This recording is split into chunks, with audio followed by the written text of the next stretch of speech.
pag hindi ka nakinig sa mga magulang mo, lalo patungkol sa love life, tagilid ang buhay mo. Kung ikaw bata pa, teenager ka, dapat lang makinig ka sa mga magulang mo. Ang mga magulang na yan, magulang yan. Magulang talaga yan.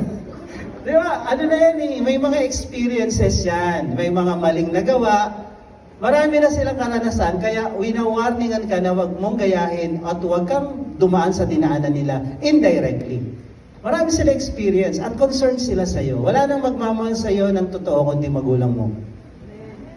Amen? Minsan parang pala sermon, pero expression ng love yun eh. So pag ang magulang nagsalita, lalo na teenager ka pa, hindi ka pa 40, makinig ka. Pero kung 40 ka na, gusto mo mag-asawa, eh, buhay mo na yan.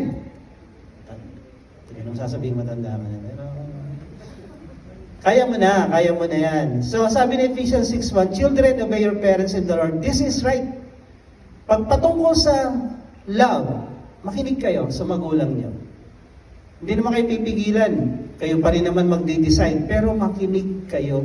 Sabi ng Proverbs 6:20 and 24, my son, keep your father's commandment and forsake not your mother's teaching, to preserve you from the evil woman, from the smooth tongue of the adulteress.